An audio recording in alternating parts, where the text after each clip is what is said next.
अस्सलाम वालेकुम, क्या हाल चाल है। उम्मीद करते सब खैरियत से होंगे। तो ये देखें, ये मुर्गे शूटों में लड़ रहे हैं।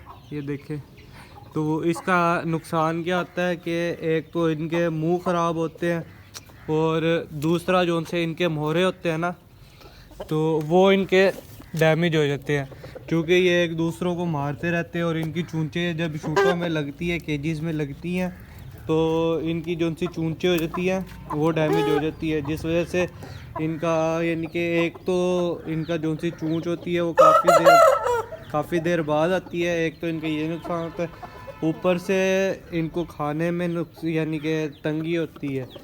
अगर ये कोई दाना उठाना चाहे, इनकी चोंच टूटी होती है, इनको दर्द होती है उससे, तो जिस वजह से ये खाना भी मुश्किल से खा सकते हैं।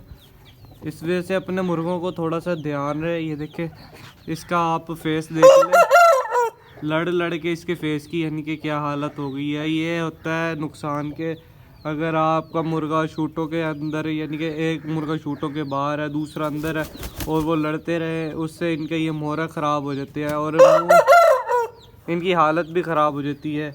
अब ये देखें, ये शूटों के अंदर लड़के इसके ये बाल भी जो गर्दन के पास है ये सारे ख़राब हो रहे हैं। ठीक है, तो एहतियात करें, अपने मुर्गों को इन चीज़ों से बचाएं, क्योंकि फिर ऐसे मुर्गे की एक तो हालत बड़ी ख़राब लगती है, जो इसकी खूबसूरती होती है ओरिजिनल वो ख़राब हो जाती है क्योंकि सारा इसका फेस ख़राब हो जाता है।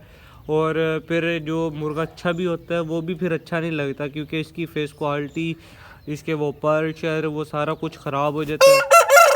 तो अपने मुर्गों को इन चीज़ों से बचाएं और कोशिश करें कि आप अपनी निगरानी में मुर्गे खोला करें ताकि ये चीज़ें आपको दरपेश ना आए। अगर ये दरपेश आ रही हैं तो अपने मुर्गों को खड़ा कर दे।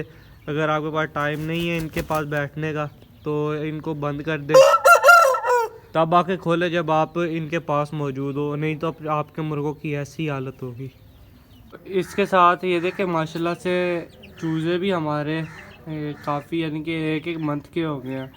तो यह अक्सर हमारे चूज़ों के साथ ये होता है कि लोगों के चूज़े, दूसरों के खुडे के चूज़े इतने बड़े बड़े हुए होते हैं मंथ के यानी कि वो पूरे पर यानी कि काफ़ी हाइट भी निकाल लेते हैं, पर भी निकाल लेते हैं।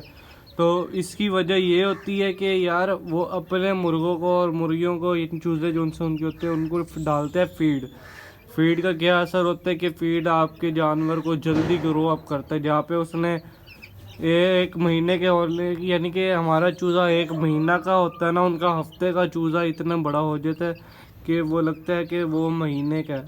तो उसका बेसिकली फ़ायदा तो ये होता है कि चूज़ा जल्दी ग्रो अप कर जाता है, लेकिन जो ताकत होती है वो चूज़ों में नहीं होती। तो हमारे जो उनसे ये चूज़े होते हैं, हम इनको अपनी घर की खुराक डालते हैं जिसकी वजह से ये ग्रो अप होते हैं, लेकिन एक टाइम से।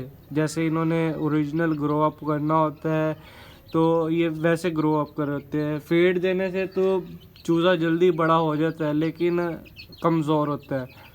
तो अक्सर फीड वाले चूज़े जल्दी मर भी जाते हैं। जो होते हैं ना इनकी खुराक जो उनसी यानी कि ये वाली खुराक हम देते हैं इनको, जैसे कि घर की खुराक, गंदम, बाजरा, आटा, चने, ये वगैरह इनको देते हैं।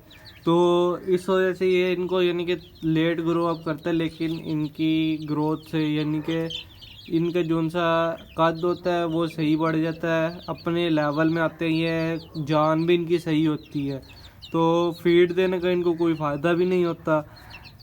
सरसरी है, जैसे कि ब्रॉयलर को देते हैं हम फीड, तो ब्रॉयलर जल्दी बड़ी हो जाती है लेकिन उसके अंदर जान नहीं होती। वही सिस्टम ये भी है, अगर आप अपने सीलों को फीड देंगे तो वो फिर आर्टिफिशियली लगेंगे, असील नहीं होंगे क्योंकि उनके अंदर असीलों वाली जान नहीं रहेगी।